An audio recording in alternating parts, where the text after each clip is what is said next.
Yep. Cool beans. Come on, here we go. Check the stream on your social platforms. That's what I'm doing. You button this button. Let's be proper. Yeah. We're professionals. That's right. All right. Looks like we are moving and grooving. Okay. Nobody's looking though. No. Why would they? Can't blame them. It's a valid point, you know? Yeah. Frankly. Yeah. Why would we do this? Well, to keep yourself, I mean, let's just be realistic. Let's be humble about the situation and what it is and what it isn't. It is Sunday evening. Tis. There's not a ton going on. On a holiday weekend, no less. Yeah, coming up into a holiday, sure. Yeah. Yeah. All right. I think we got all the things we need to do. Well then, deedle.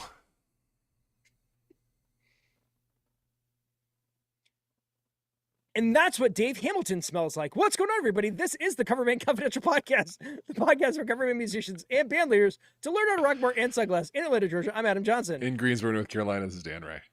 That was a terrible opening. No, I loved it. I loved it. I was just trying to tie in the fact that I had the opportunity to co-host Gig Gab this past week. Yep. And got to hang out with Dave for a little bit. Good. I love Dave. It's you know, we talk a lot about the world that we're in, the environment that kind of like bred this show, but frankly, Gig Gab is the main reason why this show exists in the first place. So getting a chance to spend time with Dave and host the show is pretty rad. Yeah. And if you got reached out to as well, haven't you? Yeah, I mean when Paul announced he was leaving, I think Dave put feelers out to a bunch of people, and I was among them. So yeah, I'm ready and eager anytime. I don't know that I have, the quality of what I have to say is every week is a challenge, but happy to do it. It was a cool thing, and maybe we'll get a chance to do it later on down the road.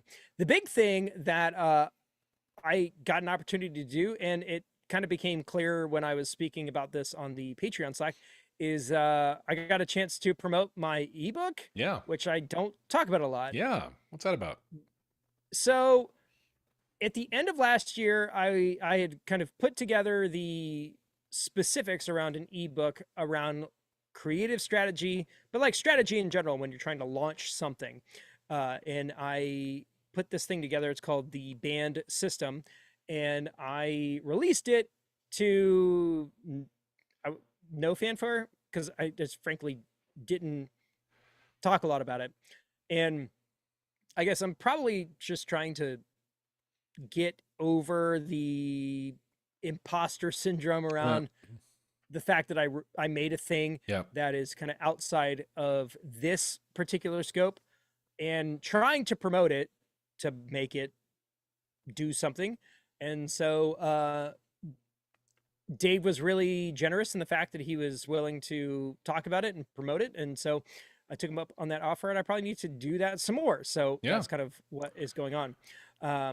But even the folks in the Patreon side were like, I don't know. I didn't know you did this. So I am, it is a thing that I did that I'm very terrible at promoting. So that's on me. But in the process of talking about it, not only with Dave, but also the folks in our community, they were like, hey, I know that you put it up on your website, but are there any other places you can get it? And as of the recording of this episode, it is now available on the Kindle store. You can go and look up Adam Patrick Johnson Band System, but you have to put periods between all the letters, BAND. It's an acronym. So go check that out if that's something you're into. But yeah, that's kind of where I'm at. Yeah, good. So we're going into the 4th of July weekend. How's it going? How you feeling? Good. Had a crazy fun little private gig yesterday, doing the trivia for a company I played for a few times now, and that was great. We'll probably talk more about that. It plays into the main thing we want to talk about today. Yep. Then just looking at some travel. I will not be around next weekend. We were discussing that. So there will be some voice instead of me or no voice instead of me. I don't know what you're going to do. You'll figure it out. I don't know what I'm gonna do Yeah, either. I know, but I have faith in you. Yeah, going up to Minnesota, see the in-laws and hang with them. So Nice. yeah, it'd be fun.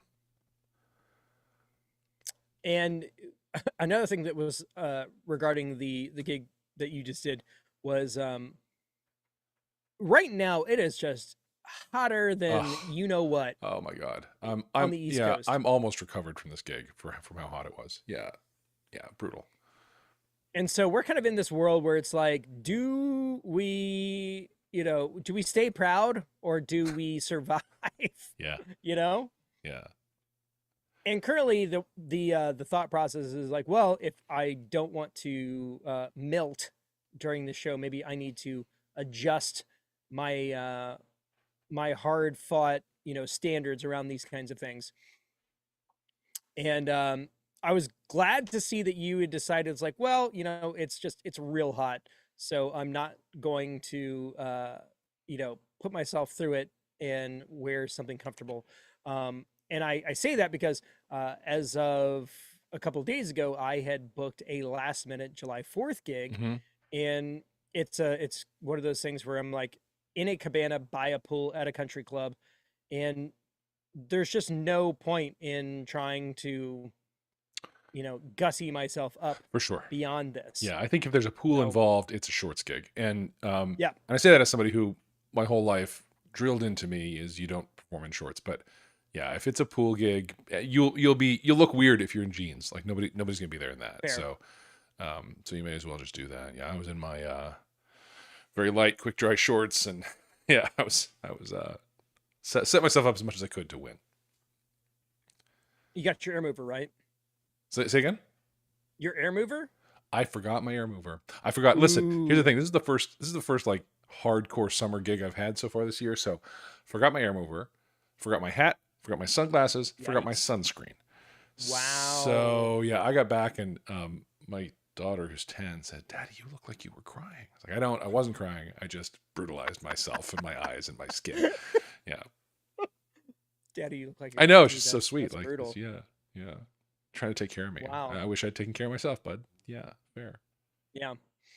So yeah, the rest of my week looks like tomorrow we're getting in the car and going to South Georgia to spend some time with Amber's family, coming back on Wednesday, the day before the 4th, and then doing the gig on the 4th from like noon to 4, and then all the other standard pageantry around the 4th of July. Yep. But yeah, it's the first time that I've done a solo acoustic gig this year, Yeah. and so gotta kind of put all of my my gear in place and trying to figure out what I need and what I need to bring, and start putting that together before I leave, and then you know getting it out there, and also trying to figure out what it is I want to play, because this is a little different than the normal kind of solo acoustic gigs I do, and figuring out what tunes I want to add to the repertoire and that kind of thing. That is one thing that is super helpful with the Patreon community, because it was like, hey, got this schmancy Yeah. country club gig. What are the what are they liking? What's in there? And got some really solid feedback. So Yep. Yep. feeling good about that. You know what else I'm feeling good about? I finally got all of my fixtures for my lighting set up, and I got the Right. Maestro DMX dialed in, Yeah. and now I've got myself a dadgum lighting rig. Yeah. That's great. So this past week we were talking about it, and you may have heard it on last week's episode, but I ordered a pair of movers. They showed up, and I could not get the Maestro to do what it needs to do. And one thing I will say about the guys and gals at Limbic who make Maestro DMX is they are committed. Yeah. They hit me up, and I was like, hey, I can't get this to to do what it needs to do, and they gave me 2 pieces of information that fixed the whole issue, Cool. and I was back up and running. Cool. And I got they're made from a company called U King, which is something that you can get on Amazon. It's Yes. a pair of these movers that I got for like $150, and a couple of guys in the Patreon community got a set, and then there's also a Facebook group that Maestro DMX users have, and so I have been able to share that with other folks there. And my hope is that this is the week that I get to release the official review of this unit, and they're back in stock and all of that good stuff. And like I said, if you use our discount code, you can save 10% off of it and all of that good stuff. So be on the lookout for that. It's good. But yeah, we've got a show, I think in the next 3 weeks, where we'll get to, pack all this stuff up and set it up Yeah, for a gig and see how it goes. that's great. That's great. I'm really excited about that. I think it's the only way forward with a product like Maestro is to be all over customer support, because the thing that's going to happen if you don't is people will plug their random junk into it. It won't work. They'll say this thing sucks, and then they'll post that on social media, and that'll be the Right. conversation, right? So Yeah. those guys have, I mean, they've got like 2 open office hours periods a week, right? That you can just zoom in and talk to them. It's more than that. I think it's like 5 or 6 now. Really? Wow. Yeah. I mean, Yeah. they're really going hard on getting people up to speed and working well with it. And yeah, it's good. I have a couple of acquisitions planned. I haven't actually pulled the trigger on any of them, but I got some shopping carts with things in them out around the Yeah. internet. So we'll see. Yeah. I'm really excited. I set it all up, and I've just been doing like spot testing all week, and it looks so rad. Yeah. The vids you've And I been keep sending have been sending- great. I'm like, guys, it does this now. Yeah. Between all of the custom stuff and the manual controls and all that, it is just the coolest. Yeah. And And do you, can't wait to- during the show, do you plan to just let it roll, or are you going to manually trigger things, or what's the plan there? So currently the situation is I've got this touchpad, this Akai LPD8, where Uh-huh. I can manually push things and make it do stuff. But the plan is to do a foot controller where I have some more kind of specific controls. Yeah. The main ones being the strobing effect, the blackout effect, and then like a static effect for between songs. Yeah.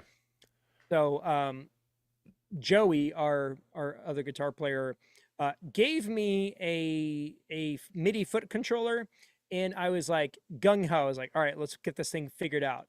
But the issue with it is that it only did control change and program change MIDI commands. Yeah. And the Maestro does the more basic, just note on, note off stuff. Right. So it wasn't going to work, and trying to make it work was going to take more effort than it really needed. And he's like, oh, I also have this other one.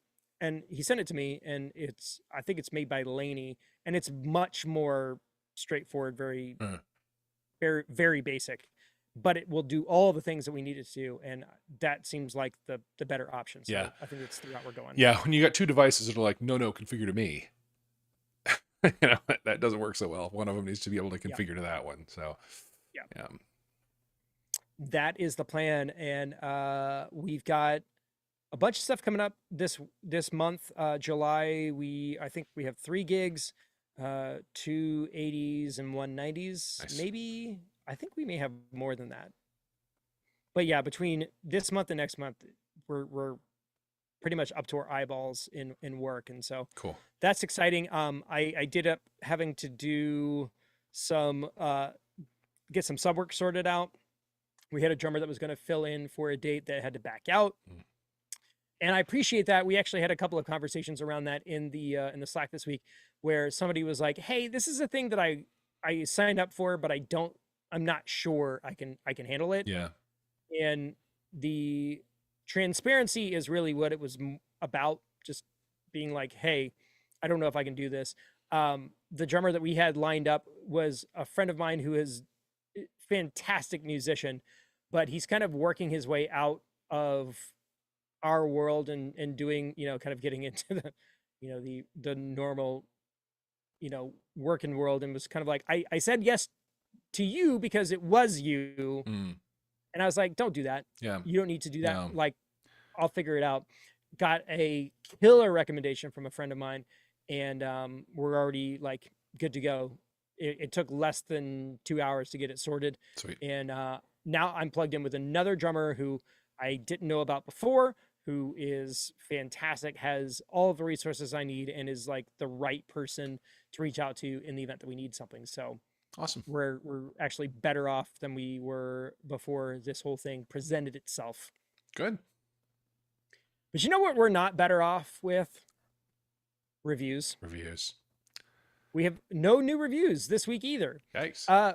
I will say that we hit number 30 of music podcasts in Ireland this week. Come on. And we've been charting pretty high in Ireland, in the Netherlands, and a couple of other European countries over the past few weeks. So big thanks to all of our friends across the pond who have been tuning in and all of that. But if you want to hear us talk about you specifically, the best way to do that is to leave a review. Yeah. Otherwise, we'll just speak of you in platitudes. Generalities. Yeah. You don't want that. Nobody wants that. No.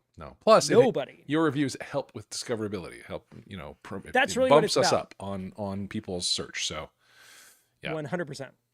So help.